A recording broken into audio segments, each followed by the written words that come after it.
Bismillahirrahmanirrahim. Assalamu alaikum. Welcome back to my channel.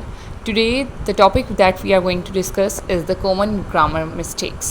During communication हम अक्सर ऐसी चीज़ें कर जाते हैं, ऐसी मिस्टेक्स कर जाते हैं जो कि नहीं होनी चाहिए, और कभी कभी कुछ ऐसी मिस्टेक्स होती हैं जो हमारी नज़र में नहीं आती हैं, लेकिन वो हमारी ग्रामेटिकल मिस्टेक्स होती हैं, और यही मिस्टेक्स होती हैं जो ग्रामेटिकली हमारे कम्युनिकेशन स्किल को ख़राब कर देती हैं। हमारा इंप्रेशन भी अच्छा नहीं जाएगा, अगला बंदा तो यही कहेगा कि अच्छा इसको ये बात नहीं पता। तो इन कॉमन मिस्टेक्स को ख़त्म करने के लिए आज की इस वीडियो में हम छोटी छोटी बातों को हाईलाइट करेंगे और ये कोशिश भी करेंगे कि आइंदा हमारी लाइफ में ये मिस्टेक्स ना हो। So let's start the video. The very first is subject verb argument. Mistake number 1 से हम ये सीखेंगे कि इसमें हमने क्या नहीं करना। हम मोस्टली ऐसा करते हैं कि सिंगुलर के साथ प्लूरल ऐड कर देते हैं, हालांकि ऐसा नहीं होना चाहिए। Singular subjects need singular verbs and plural subjects needs plural verbs. For example, he walk to school every day. हर दिन वो जा रहा है तो वो वॉक कैसे कर रहा है? It's walks. He walks to school every day. The children is playing. Children ज़्यादा है ना तो उनके साथ आर आएगा। The children are playing outside. Everyone have different opinion. No, everyone has different opinion. अगर आप सब्जेक्ट वर्ब आर्गुमेंट पढ़ेंगे, इस पर भी मैं एक वीडियो बनाऊंगी, तो तब हमारा ये पॉइंट भी क्लियर हो जाएगा। Mistake number 2 is there, there and there. Basically ये 3 सेम आवाज़ों वाले वर्ड्स हैं, बट इनकी स्पेलिंग और इनका यूज़ और इनका पर्पस भी डिफरेंट है। ठीक है, जो THEIR वाला देयर होता है वो पोजेसिव फॉर्म होता है दे की। हम दे के लिए देयर यूज़ करते हैं। For example, they left their books on the table.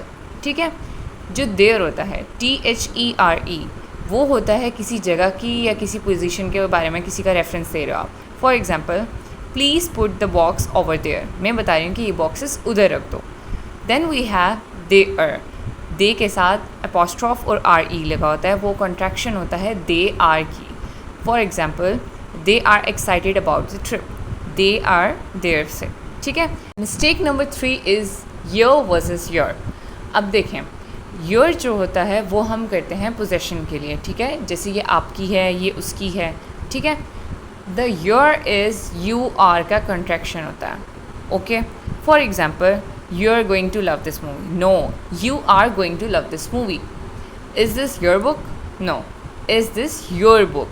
ठीक है। Then we have the mistake number 4, that is apostrophe and catastrophe. इसमें क्या होता है कि हम पोजेशन और प्लूरल्स के साथ थोड़े मसले कर देते हैं। अब हर चीज़ के साथ भी apostrophe नहीं आता। For example, the dog's, dog के ऊपर apostrophe लगा दिया, are playing. No, the dogs are playing, मतलब डॉग्स के साथ सिर्फ एस आएगा, कोई apostrophe नहीं लगेगा। इसी तरह it's going to rain today. No, it's के साथ ITS नहीं आएगा, हम इसके साथ अपॉस्ट्रोफी लगाएंगे, it's going to rain today. ये भी कॉमन मिस्टेक्स हैं जो मोस्टली हम लोग कर लेते हैं, लेकिन करेक्ट यूजेज अगर आप करेंगे तो इंशाल्लाह आप ये कोई मिस्टेक नहीं होगी। Mistake number 5 is a very common mistake, that is run on sentences. इसमें क्या होता है, आप लोग 2 इंडिपेंडेंट क्लॉजेस को इनकरेक्टली ज्वाइन कर देते हो और उसमें पंक्चुएशन मार्क्स नहीं ऐड करते हो, या फिर आप उसमें कंजंक्शन नहीं लगाते हो, जिसकी वजह से हमारा सेंटेंस गलत हो जाता है। For example, I love grammar, it helps me communicate clearly.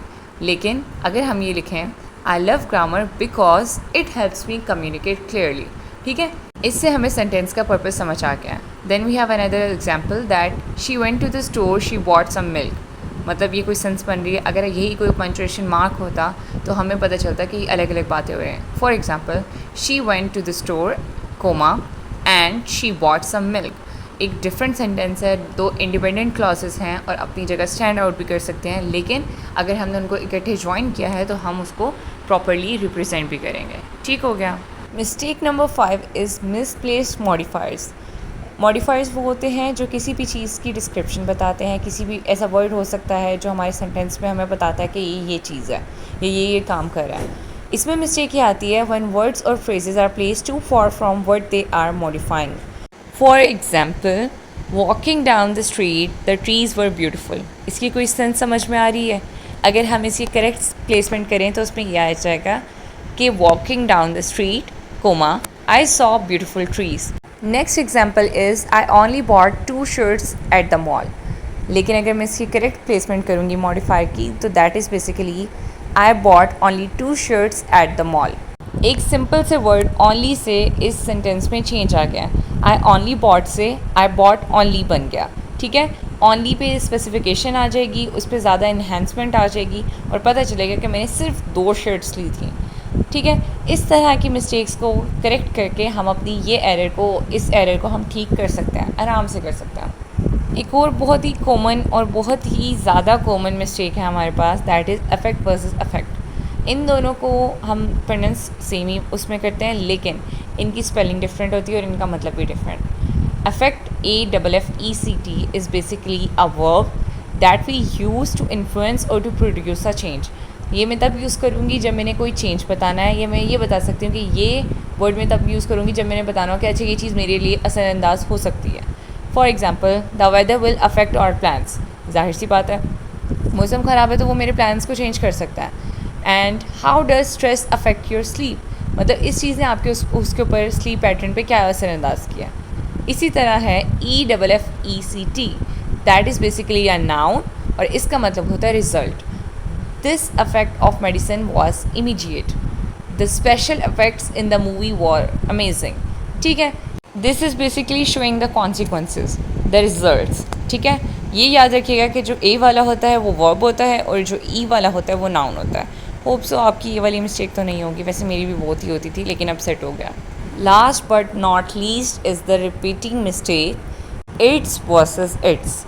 It's ITS वाला जो होता है वो पोजेशन को शो करता है, वो ऑनरशिप बताता है। इसी तरह IT' वाला जो होता है वो कॉन्ट्रैक्शन होता है, यानी कि शॉर्ट फॉर्म है इट इज़ की। For example, the dog hurt its paws. इसके लिए मैं बता रही हूँ कि उसने अपने पंजों को ज़ख्मी कर लिया।